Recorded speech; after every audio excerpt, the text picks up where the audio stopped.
Good morning, students. I hope the last two class gave you some information about source of medieval period.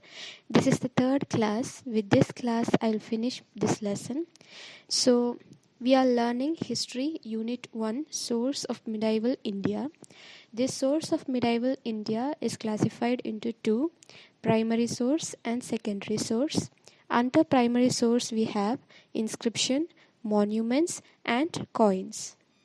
What do you mean by inscription? Inscriptions are writings encarved on solid surface such as rocks, stones, temples, walls, and metals. What do you mean by monuments? Monument is a statue, building, or other structure erected a notable person or event is called monument. What do you mean by coins? The picture and the legend on the coins convey the names of kings with their titles and portrays events, places, dates, dynasties, and logos. Under secondary source, we have literary works, chronicles, travelogues, biographies, and autobiographies. Let me repeat. Under secondary source, we have literary works, chronicles, travelogues, biographies, and autobiographies. So, in the last class, under secondary source, we finished literary works, biographies, and autobiographies. So, literary work is divided into two, religious literature and secular literature. What do you mean by religious literature? It is a book which contains information about a particular religion. For example, Quran of Muslim, Gita of Hindu, and Bible of Christian. And the secular literature.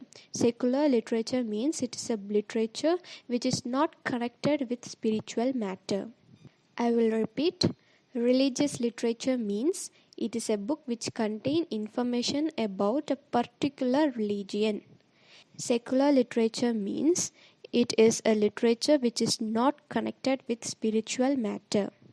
Then we learned autobiography and biography. What do you mean by biography? Someone's life written by someone else is called biography.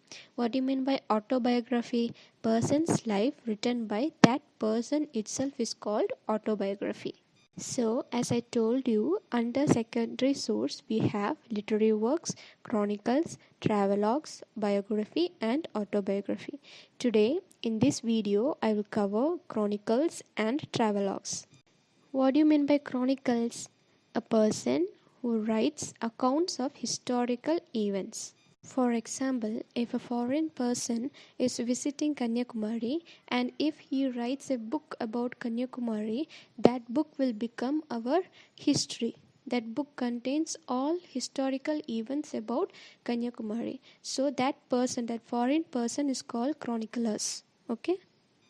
Next is travelogue. Travelogue means if a person travels one place to another, and if he write a book or create a film or publish a paper on the visited places, that is called travelogue. Now, let's see who are the famous medieval period travelogues and chronicles. Let's go back to the text. Marco Polo is a Venetian traveler. You may be wondering who is Venetian. Venetian means a person who live in a Venice are called Venetian. For example, those who live in India, they are known as Indians. We all are Indians, right? We are living in India. Okay, so we all are Indians. But Marco Polo lived in Venice, so he is known as Venetian traveler. Okay, so Marco Polo, a Venetian traveler, visited Pandya kingdom. Pandya kingdom was a very powerful kingdom during 13th century and it is located in Tamil Nadu. Next, Marco Polo went to a place called Kayal and he went to Kayal for 2 times. Kayal is a place which is a port city. What do you mean by port city? Place where ship load or unload the products, right? Presently, Kayal place is called Thoothukudi district of Tamil Nadu. I'll repeat it. Presently, Kayal place is called Thoothukudi district of Tamil Nadu. In the port city there were ships from Arabia and China. Marco Polo says that he himself came by a ship from China. According to Marco Polo, thousands of horses were imported into southern India by sea from Arabia and Persia. So Al-Biruni and Muhammad of Ghazni stayed together for a camp in India for 10 years. When they stayed together, they started talking to each other. While talking, we understood that Al-Biruni is a scholar, a traveler, and he have traveled all over India trying to understand Indian people. He learnt Sanskrit and studied philosophy of India. Sanskrit is a language. You all know that, right? Philosophy means in Tamil Tattvam. Al-Biruni has written a book. In his book Takyuk Hind, he discussed about Indian conditions, system of knowledge in India, social norms and religion in India. So, he was inspired by Indian people. Therefore, he wrote a book called Takyuk Hind. So, in that book, he discussed about Indian conditions, system of knowledge, social norms, and religion. Till now, we learnt about Marco Polo, his travelogue, and his history about traveling. Then we studied Al-Biruni, his travelogue, and his book. Now we are going to learn about Ibn Battuta. Okay, Ibn Battuta, who was an Arab-born Morocco scholar, traveled from Morocco, North Africa to Egypt and then traveled to Central Asia and India. His travelogue contains rich information about the people and the countries he visited. According to Ibn Battuta, Egypt was rich in place because the whole Indian trade passed through West. He also says about the caste in India and also practiced sati. What do you mean by sati? For example, there's a married couple. Okay, if the husband dies due to accident or due to health issue, they will burn the body. The Hindu religion will burn the dead body. So they will burn the husband's body. In that flame itself, in that burning itself, the woman is forced to die. That is called sati.